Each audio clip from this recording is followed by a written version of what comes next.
Bonjour à tous. C'est vrai que c'est un message qui a été décidé à la dernière minute, mais Dieu est souverain. Ça va, vous m'entendez? Ça va bien. Bon. Il avait planifié les choses. Il y a quelques jours, pendant la nuit, je lisais ma Bible dans une lecture suivie. J'étais dans le livre des rois. Et puis il y a un verset qui m'a parlé, qui m'a enthousiasmé. Et j'ai envie d'essayer de vous communiquer un peu de mon enthousiasme ce matin. Et pourtant, quand on regarde, on se dit, bah, il n'y a rien de vraiment très gai dans cette histoire. Et il va falloir que je vous explique pourquoi ça m'a enthousiasmé, mais vous le comprendrez seulement à la fin, parce qu'il y a des choses plutôt tristes au début. Alors, ça se passe dans le livre des rois, 1 roi 13. C'est une période, il faut que je replace un peu dans le contexte pour que vous puissiez bien comprendre. Salomon a été roi d'Israël, on connaît Salomon, on connaît sa richesse, son intelligence, sa gloire. Mais après sa mort, les choses ne se sont pas très bien passées. Il avait un fils qui s'appelait Roboam et qui dit « Mon père vous a serré la vis, il vous a imposé des travaux pénibles. Moi, mon petit doigt est plus gros que les reins de mon père. Vous allez voir, je vais être pire que mon père, quoi. » Et donc, il y a une partie d'Israël qui a dit « Mais non, on ne veut pas d'un Dieu comme ça. » Et non, non, non, non, on repart chez nous. Et seulement la tribu de Juda et la moitié de la tribu de Benjamin sont restés fidèles à Roboam, qui était le fils de Salomon. Et les autres ont trouvé un certain Jéroboam qui a dit « Mais moi, je peux faire l'affaire, je veux bien être votre roi. » Et ils se sont rassemblés autour de lui. Mais Roboam s'est dit tous les ans, plusieurs fois par an, les gens vont jusqu'à Jérusalem pour des fêtes.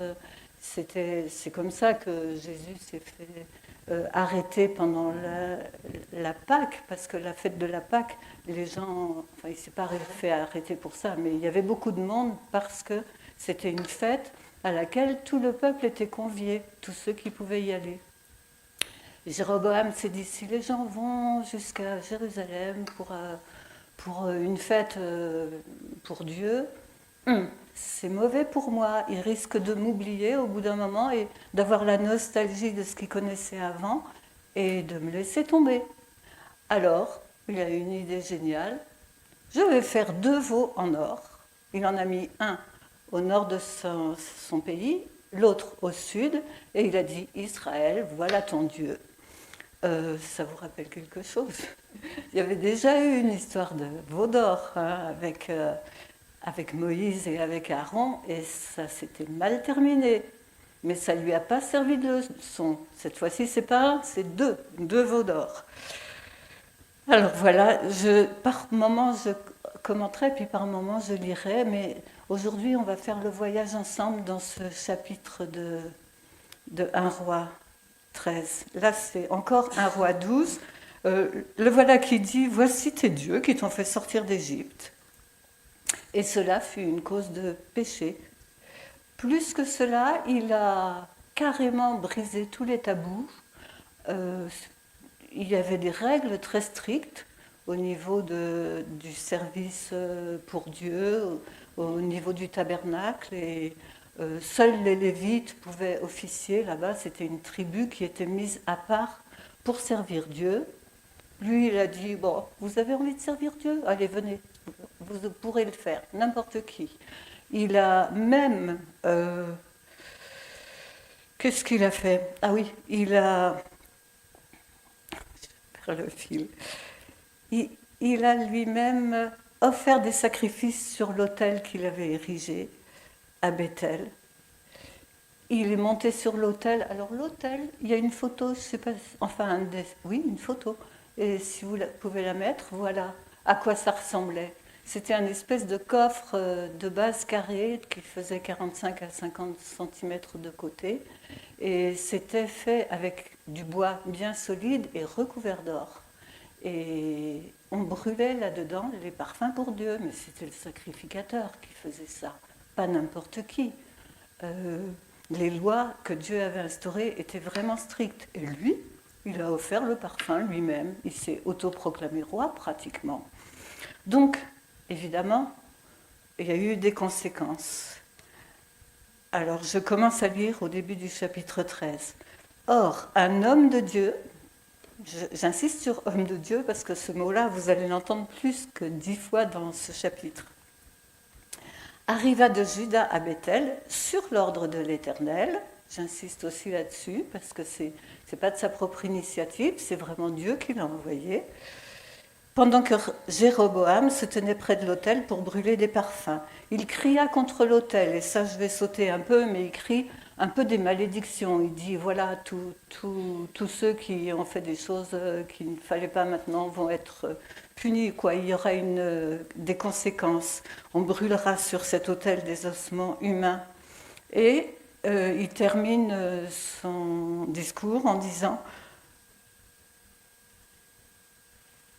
voici le signe que c'est l'Éternel qui a parlé. L'autel se fendra, cet autel en or quand même qui a l'air assez massif, et la cendre qui se trouve dessus sera dispersée.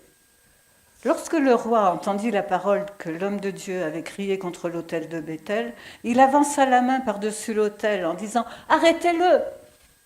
La main que Jéroboam avait tendue contre lui devint alors paralysée, et il ne put la ramener à lui. L'autel se fendit et la cendre qui se trouvait dessus fut dispersée, conformément au signe qu'avait donné l'homme de Dieu sur l'ordre de l'Éternel. Alors le roi prit la parole. Il dit à l'homme de Dieu « Implore l'Éternel, ton Dieu, et prie pour moi afin que je puisse retirer ma main. » L'homme de Dieu implora l'Éternel et le roi put retirer sa main, qui redevint comme avant. Donc cet homme de Dieu était capable de guérir des gens, d'opérer des signes miraculeux, un autel en or qui se fend comme ça, sans la main, sans aucune intervention humaine. C'est vraiment un homme de Dieu. Le roi dit à l'homme de Dieu, « Viens avec moi dans mon palais, tu mangeras et je te donnerai un cadeau. » L'homme de Dieu répondit au roi, « Même si tu me donnais la moitié de ton palais, je ne viendrai pas avec toi. Je ne mangerai rien et je ne boirai rien à cet endroit, car voici l'ordre qui m'a été donné dans une parole de l'Éternel. Tu ne mangeras rien et tu ne boiras rien, et tu ne prendras pas à ton retour le même chemin qu'à l'aller. » Et il partit par un autre chemin. Il ne prit pas à son retour le chemin par lequel il était venu à Bethel. Jusque-là, tout va bien. Mais les choses vont se gâter. Or, il y avait un vieux prophète qui habitait à Bethel. Ses fils vinrent lui raconter tout ce que l'homme de Dieu avait fait à Bethel ce jour-là, ainsi que les paroles qu'il avait dites au roi. Leur récit terminé, leur père leur demanda « Par quel chemin est-il reparti ?» Ses fils avaient vu par quel chemin était reparti l'homme de Dieu venu de Juda. Il leur dit « Scellez-moi mon âne. » C'est ce qu'ils firent, et il monta dessus. Il partit à la poursuite de l'homme de Dieu et le trouva assis sous un térébinthe. Il lui dit « Es-tu l'homme de Dieu venu de Juda ?» Il répondit « C'est bien moi. » Alors il lui demanda « Viens avec moi dans ma maison et tu mangeras un peu. » Mais l'homme de Dieu lui répondit exactement ce qu'il avait dit la première fois. « Je ne peux pas revenir en arrière avec toi, ni entrer chez toi. Je ne mangerai rien et je ne boirai rien avec toi en cet endroit, car il m'a été dit dans une parole de l'Éternel, tu ne mangeras rien et tu ne boiras rien là-bas, et tu ne prendras pas à ton retour le même chemin qu'à l'aller. » L'autre lui répliqua, « Moi aussi je suis un prophète comme toi, et un ange m'a parlé de la part de l'Éternel. Il m'a dit, ramène-le chez toi, dans ta maison, pour qu'il mange et boive. » Il lui mentait. Ah. Alors, qu'est-ce qui s'est passé dans la tête de ce vieux prophète ? C'est pas dit. Alors, on ne peut faire que des suppositions. Mais moi, mon interprétation, ce serait qu'il a été jaloux. Il s'est dit, mais quoi? Moi, j'habite à côté de chez Jéroboam. J'ai servi Dieu toute ma vie. J'ai donné des prophéties, j'ai guéri des gens, j'ai parlé de la part de Dieu. Pourquoi est-ce que Dieu est allé chercher quelqu'un jusque là-bas, à l'autre bout du territoire, pour quelque chose que j'aurais quand même très bien pu faire moi-même? Est-ce qu'on croit que je suis plus capable parce que je suis vieux? Et je pense qu'il y a une motivation comme ça. C'est pas clair, parce que jusqu'à la fin, il n'est pas clair, cet homme. Mais toujours est-il que l'homme de Dieu est revenu en arrière. Il a mangé et bu dans sa maison. Ils étaient installés à table quand la parole de l'Éternel fut adressée au prophète qui l'avait amené, et il cria à l'homme de Dieu venu de Juda, « Voici ce que dit l'Éternel. Parce que tu t'es rebellé contre l'ordre de l'Éternel et que tu n'as pas respecté le commandement que l'Éternel ton Dieu t'avait donné, parce que tu es revenu en arrière et que tu as mangé et bu à l'endroit même dont je t'avais dit tu ne mangeras rien et tu ne boiras rien là-bas, ton cadavre n'entrera pas dans le tombeau de tes ancêtres. » Puis, quand le prophète qui l'avait ramené eut mangé et bu, il sella son âne. C'est quand même grave comme conséquence, la mort, quoi. Pour quelque chose qui paraît quand même innocent, manger, boire quelque part, c'est pas quelque chose comme assassiner son frère, c'est pas quelque chose de violent, de méchant, c'est quelque chose qu'on fait tous les jours, en principe, manger et boire. Alors pourquoi est-ce que le jugement de Dieu est si sévère? On ne comprend pas tout, parce qu'on ne comprend pas ces interactions entre le vieux prophète et puis l'homme de Dieu. D'ailleurs, quand il l'a appelé pour le faire manger chez lui, il lui a dit, il ne l'a pas appelé homme de Dieu, il a dit, t'es un prophète comme moi, on est copains, on est frères. Et il a réussi à le séduire, quoi. Eh bien, je pense qu'on ne joue pas avec Dieu, et que quand Dieu dit quelque chose, il faut y obéir. C'est dur, mais c'est vrai. Évidemment, nous, on vit sous le temps de la grâce. Tant qu'on est vivant, on a la possibilité de se repentir de ce qu'on a fait, même si ça laisse des conséquences. La grâce de Dieu est toujours là pour nous. Mais quand on chante des tas de chants de louanges et qu'on parle de la grâce de Dieu, il ne faut pas qu'on oublie non plus que Dieu est un Dieu qui sait ce qu'il attend de nous, et il attend de nous une obéissance aveugle, même si on ne comprend pas pourquoi. Il ne devait pas comprendre pourquoi il n'avait pas le droit de manger à un endroit, pourquoi il devait rentrer à jeun jusque chez lui, mais Dieu attend de nous une obéissance, et plus on a reçu de la part de Dieu, plus on est responsable. Donc plus Dieu peut être exigeant avec nous. Alors merci pour toutes les grâces que Dieu nous accorde, mais attention, il y a une responsabilité qui va avec. Alors, jusqu'à maintenant, rien de très réjouissant. L'homme de Dieu repartit et rencontra en chemin un lion qui le tua. Son cadavre resta étendu sur le chemin, l'âne et le lion à côté de lui. Des voyageurs virent le cadavre étendu sur le chemin avec le lion à côté de lui, et ils en parlèrent à leur arrivée dans la ville où habitait le vieux prophète. Lorsque le prophète qui avait fait revenir en arrière l'homme de Dieu en entendit parler, il se dit « C'est l'homme de Dieu qui s'est révolté contre l'ordre de l'Éternel. L'Éternel l'a livré au lion qui l'a mis en pièces et l'a fait mourir conformément à la parole qu'il lui avait dite. » Puis, s'adressant à ses fils, il demanda « Scellez-moi l'âne ». C'est ce qu'ils firent, et il partit. Il trouva le cadavre étendu sur le chemin, et l'âne et le lion à côté de lui. Le lion n'avait pas dévoré le cadavre, ni mis l'âne en pièces. Alors là, si vous avez l'image pour illustrer là, du lion et de l'âne, je veux bien qu'elle passe maintenant. Un lion, quoi. Un lion à côté du cadavre. Tranquille, assis. Il ne jette pas un coup d'œil sur le côté. Ça sent la chair fraîche. Il est encore tout frais, celui-là. Je pourrais bien en grignoter un morceau. Et l'âne, n'en parlez pas. Ça ferait un festin pour moi. pourquoi est-ce que le lion ne touche pas? Pourquoi est-ce que l'âne ne se sauve pas? Il reste là aussi. Ben écoutez, moi je crois que Dieu leur a parlé. Et c'est pas la première fois qu'il a fait ça. Il a parlé aussi avec Jonas là, au grand poisson en lui disant va avaler Jonas. Et le poisson y est allé.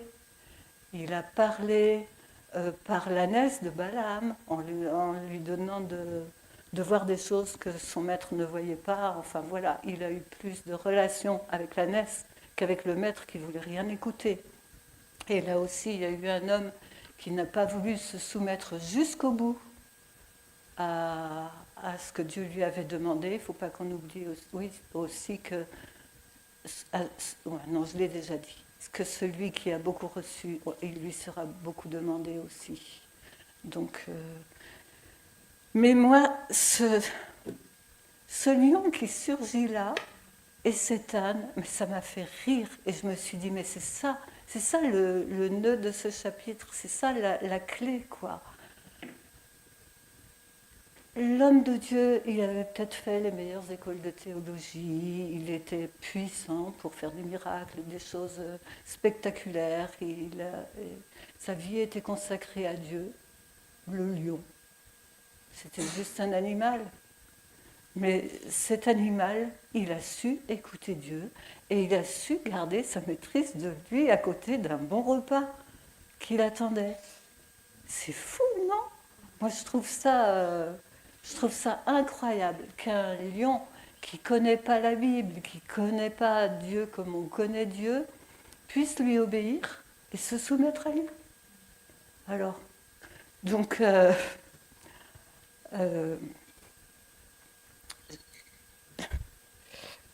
je continue. Le vieux prophète souleva le cadavre de l'homme de Dieu, le déposa sur son âne et le ramena. Il retourna dans sa ville pour le pleurer et l'enterrer. Pourquoi il le pleure? Il est un peu déconcertant, cet homme. Bon, on n'est pas obligé de tout comprendre.